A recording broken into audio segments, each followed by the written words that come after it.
homies! I'm in this beautiful permaculture garden.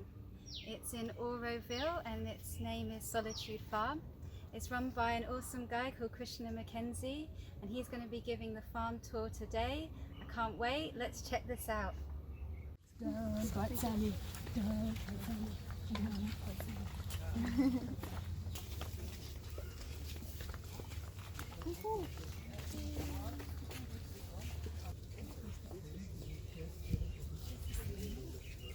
This is from the Selenius family, from the nightshade family. It's called in Tamil Manatakali Kire.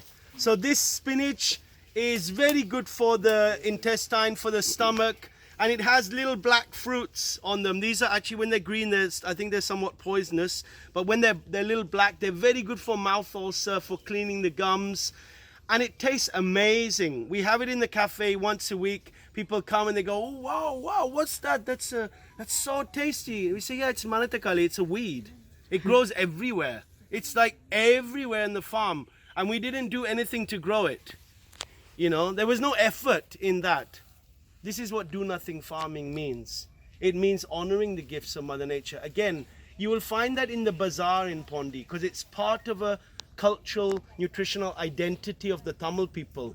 But what do we find in our shops? We find potato, cauliflower, cabbage, beetroot, you know, all of these things, carrots, but they're not growing here. They're all coming from Uti. But you ask anybody, what's your favorite vegetable? It will be one of those. It's not going to be Manatakali. It's not going to be tapioca. Tapioca is a potato substitute, like the yams. And it grows very, very easily. I mean, to such an extent that it's a joke, you know. And it gives you such a high amount of food. There's like, you can get up to 10 kilos from one plant. Not that we get that every time, but it's at times you have 10 kilos from one plant. And you can make a flour from it, so you can store it. You can fry it into chips, you can mash it, you can steam it, you can do anything with it. It's an amazing plant. And it's a type of plant that, because it has a 10-month duration, you mix it in with a plant that has a 3-month duration. When that plant that's finished, like lady's finger, after 3 months and it dies off, then this one takes over. And then when it's so high, you put beans with it, and then beans climb up it. So this is permaculture. It's exploring relationships. But this guy, Manatakali, comes up in between it everywhere. You didn't even want to grow it, but it's there. So all we've done in this farm is to have the eyes and the sense to value traditional knowledge, to value a traditional culture, and to have the sense to use those gifts of Mother Nature. Here, try this. This is a very beautiful delicacy from Thailand. Oh, you wow. just eat that. Lemongrass. It's the pumpkin tendril. Pumpkin tendril. Yeah, it's very special. So you can just eat it straight. Yeah, this very nice delicacy. Mm. Try that. Just chomp that. It tastes like cucumber. In my hand, this one. Chomp that. The lanka. What's the leaf like? The leaf, when it's tender, is delicious. The tendril is really a delicacy in Thailand. I'll show you in my berry. You can chomp it down. Thank Did you you. try? What is this? That's the pumpkin leaf. Here. Here, try it. This is ragi behind you. The ragi is the, it's probably the, it's probably the most oldest of plants in Indian agriculture. So in this area, everyone ate ragi every day, even twice a day at least. There's a fermented drink called kuru. So you make a flour with the ragi, everything done on stone granite mills and stuff. And then you'd boil the ragi, and you do the same with a pearl millet. And then you ferment it overnight, and you ferment it overnight, then you boil it, you let it cool, and then you mix it with water, and you drink it you eat it with raw onion, chili, and stuff like that. It's quite a particular taste, but it's very delicious. Sometimes it can take some time to get into it, but it's very, very delicious. And you can say that Tamil culture owes its existence due to this, kuru. There's no doubt about it, Everyone here would eat kuru. At least twice a day. It's like kuru is what you ate.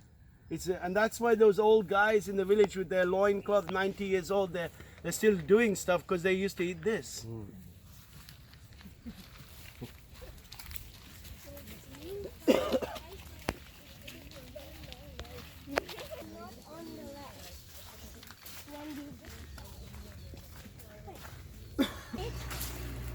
There's 4 venomous snakes. There's the sword scale viper, which I was bitten by.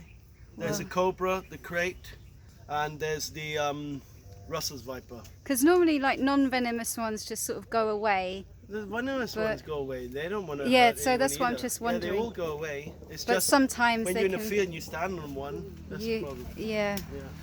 Yeah. This is the little flower that Dan just harvested. It's called Sangapu locally, or Shankapushpam. It's in English they call it butterfly pea. In Latin it's called Clitoria ternatia for obvious reasons. This is good for uterus. This is good for brain development in children. It's good for nervous system. It's good for epilepsy. It has a lot of values, and we do a lot of this work with kids. So the kids, they harvest these things and then they boil the flower in water and they add a lemon. When you boil it, it becomes electric blue. And then you add a lemon, it becomes violet, you know. So there's a very beautiful sort of science experiment in that. And then also we do a lot of, then they make a juice with it. We call it Radha's consciousness juice. The mother from Sri Aurobindo gave that name for this flower. And it's very delicious to drink. It grows everywhere in the farm. The more we leave it, because we're actually using it. See, a normal farmer, they will go, oh no, we don't want that, you know, and we don't want that spinach, and we don't want this. We only want the crop that we're growing. You know, if you grow peanuts, you spend 1,000 rupee for the plowing, 1,000 rupee for the seeds. You spend 1,000 rupee for the first weeding. You pay 1,000 rupee for the compost, and then another 1,000 rupee for the second weeding. So you spend like 4,000 or 5,000, 6,000 rupee for your acre of peanuts. You want your money back, you know, you're not stupid. You're doing that for support your family. But any of these things that emerge in the field, they are not important because they will be disturbing the growth of those peanuts, or at least it's seen like that. But the more you value this, because you start using it, the more it appears. Then the more it appears, then you start thinking, oh, I'll dry it. So we sell it dried. And then we sell the seeds. And then we use the seeds in projects. And then we make blue ice cream, and then we make blue juice, and then we develop projects. Namaste, wanna come? Then we make projects where, you know, where we teach people how that they easily could start to do this as well.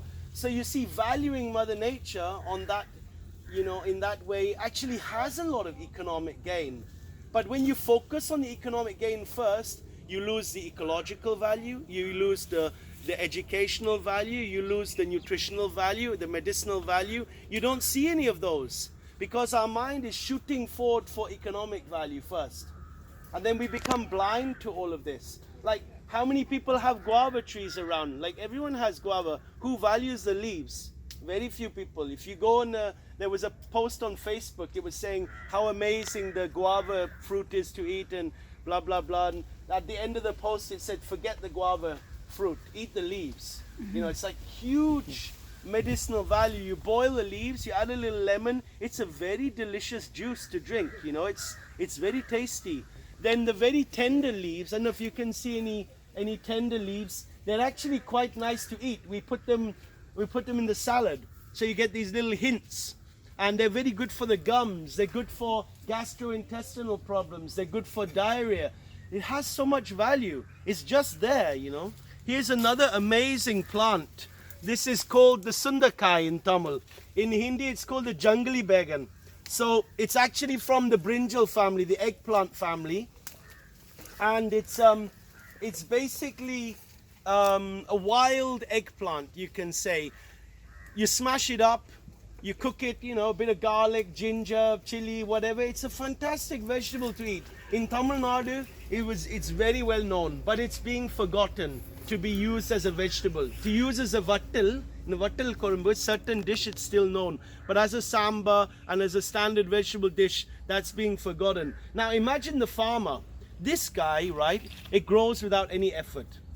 It grows, you don't even notice it. Boom, it's growing, and it's going there, and it's going there, it's going everywhere. You know, it's growing so much that you can't even sell it because people don't want it. And like, imagine that farmer can allow that to grow, and he can give once a week to the school that the kids have this in the midday meal scheme as a samba once a week. This is a cure for type 2 diabetes. In one generation, diabetes, knocked on the head, simply by valuing what we already have here. You know, there's the beauty of the Sundakai. And it's not like this is a compromise to eat this. It's not like, oh my God, I wish I had a Kentucky Fried Chicken, you know, I have to eat this junk. But this tastes delicious. If you do it in the right way, you know, a little bit, as I said, a little ginger, garlic, some coconut, it's very delicious food. And when you practice natural farming, when you practice this honoring of Mother Nature through valuing the organic matter as a primary technique, the taste is very special. So that's the second thing on our menu. These are all little other things, the flour and this, they're all little side things. But if we're looking at a menu, then we have at least one dish here, and we have one dish with the spinach. This is the nanari. So the nanari is the most amazing root. There was a little guy here like a couple of years ago. I was like, what are you doing? You know, he's like poking around in the farm. He says, I'm Dr. You know, Sri something or other. And he said, I'm studying my PhD on the values of nanari for diabetes and for blood purification. So we have it everywhere, and we were using it already. We smash it up and then you boil it. It's sarsaparilla. It's what they make root beer from in US, no? And it tastes amazing. What you can do is, I'll pass it around, you just scrape your nail on it and then you can smell it, how nice it is. In the basket here, let's smell. Yeah, so this is very exclusive tastes. If you, in the cafe, we mix the nanari with the blue flower. It's one of the juices. I mean, you drink that juice, you go, wow, that's very original.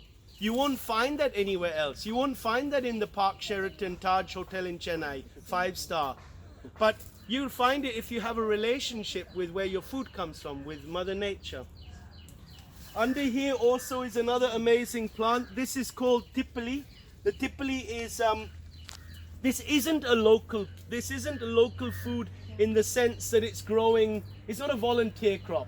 It's not growing on its own. We had to introduce it. But once you introduce it, it grows, you know, grows like really very solidly without much effort. So the tipali is, it's basically a pepper. It's called long black pepper, pipalongum in Latin, and it has incredible medicinal values for respiratory problems. It balances the doshas, they say in Ayurveda. It balances the kapha, pitta, and vata, and you know, it detoxifies the body. We use the leaves. There was a girl studying biochemistry or something like that, or biophysics, some of those technological things, and she was studying the effects of the leaves on cancer. So the leaves, we cut it up like coriander and we sprinkle it into the food, or we put a few leaves in the chutney. It gives a peppery taste. People don't know the medicinal value they get when they eat here. You know, there's so many medicinal values in the food which come about just by honoring the gifts of nature. So this plant also has another value of characteristic of local food, and that's that it grows in the shade. So nothing much will grow in the shade. The shade is a place where, you know, mostly under a tree, it's empty. But this guy, if you see in many trees we have, under the trees we have this growing. So it's making use of another, you know, ecosystem in the farm. To rekindle that heritage with the kids and give them food that's obviously better for them, that has, you know, no ecological cost, that undermines industrialization. The next plant on the menu is the papaya. So the papaya is amazing fruit, you know, it's well known, of course. Let's look at the papaya as a vegetable. When it's green, you peel it and you grate it. It's exactly like a carrot. We also grow a little bit carrots here in the one season for a very short time. And if you compare carrots, because everyone eats carrots and very few people eat papaya, if you compare the two, it's quite interesting. So the carrot seed you buy from outside, because getting the seed is not so easy here. It's a little bit too hot, so the seed sometimes doesn't come well. You might get the fruit, but So you buy the seeds from outside, you prepare beds, perfectly clean, absolutely not one weed, and you dribble the seeds in. After a couple of weeks, 2 or 3 weeks, you have to thin out the plant, so you have one plant. And then you water it, and you weed it, and you water it, and you weed it, and you take care of it. After 3 months, you get a box of carrots. You're so happy. You know, you have your carrots, like, wow, I grew carrots. You compare it to papaya. Papaya you don't plant, because the birds plant it. It's everywhere. Look, you know, it's all over the farm, papaya. Secondly, it uses almost no water. Just grows just like that. Thirdly, it grows for some years. When it gets very tall, we cut the tree and it starts making these branches. I don't know if there's any examples here. No, there's over there some examples. But we cut the tree and it branches. So then we get the, you know, more papayas for another few years. Medicinally and nutritionally, it's much better for you than the carrot. The carrot is very domesticated, you know, vegetable. But this has a lot more beta what's that called? Carotenoid, which helps change the vitamin A in the body, or something like that. I'm not a nutritionalist, but it's supposed to be very good for gastrointestinal things and for the skin. And you see, wow, that's that's amazing. And again, you look at what does a carrot give you? You know, carrots are great. It's not like I don't like carrots, but they have a high ecological cost. They come from Ooty and Kodaikanal. These are just around you, outside everybody's house, outside every school, every office, every public space. There could be papayas. So imagine in Tamil Nadu, that farmer is able to give that green papaya to the school, and they make a karakorumbu, they make a Thai salad, they make a sabji, they make a whatever, a chutney. You can make so many things with the green papaya. Every day we use it in the cafe. Maybe the farmer once a week only, because we don't want to be fanatic about anything, no? Otherwise people get put off.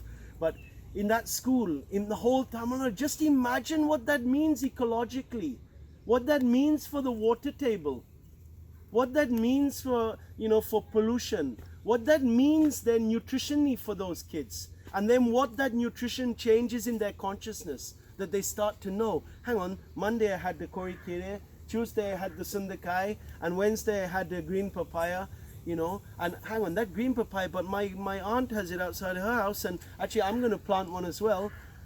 And they start to bring those values. This is the only way we're going to manage to counteract the severity of, greed and materialism and capitalism, is to come back to basic values. And you can't do it unless you give it to kids.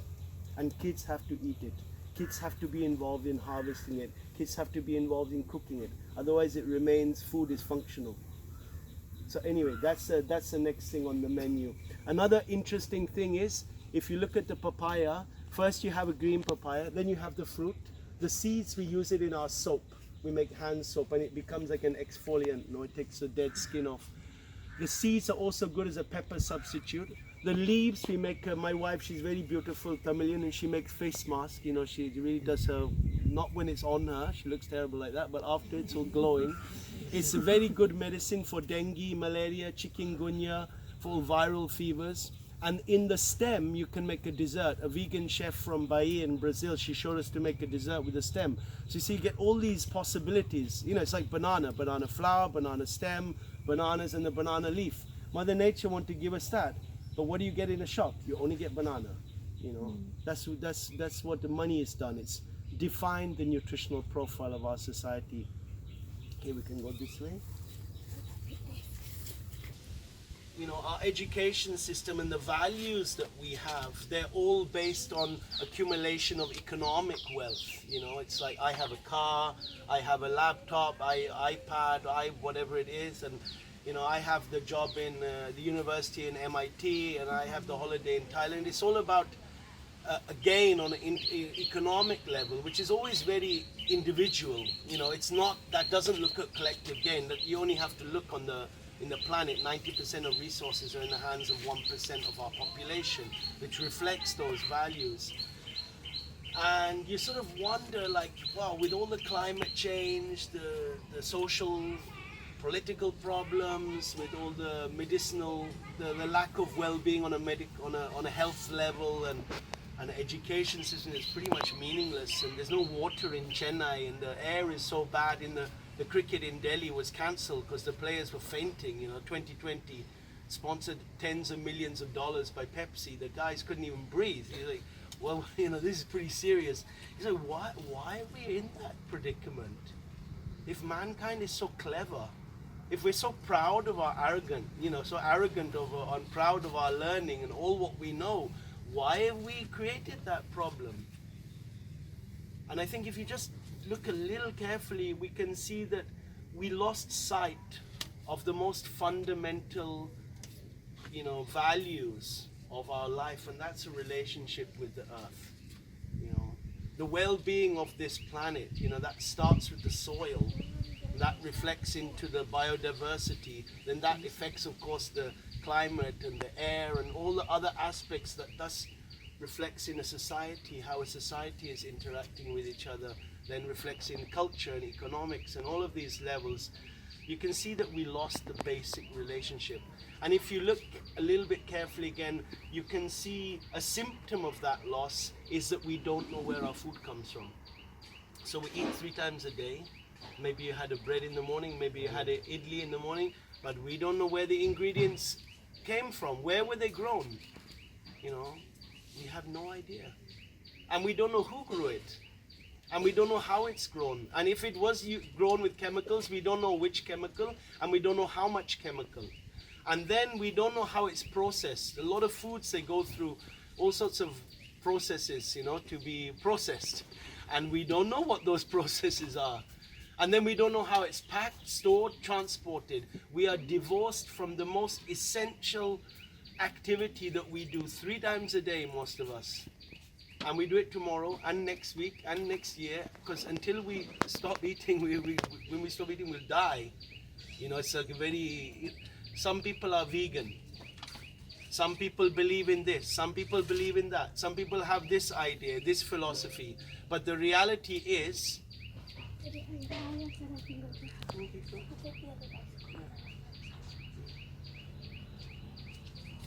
so the reality is that when we're hungry, we won't care anymore all our philosophies. We want the concepts that we carry that define our lives, they're all out the window because we're hungry. We're down to a basic thing. The food that we eat on this food that we don't know where it comes from is basically based on industrialized agriculture.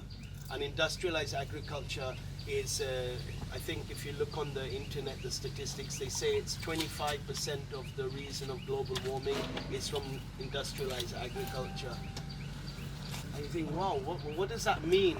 So if you just think about it, okay, for example, potatoes. Everyone eats potatoes, finger chips and crisps and mash and the puri masala and whatever, in the samba, whatever, we eat potatoes. Everybody eats potatoes. They don't grow here.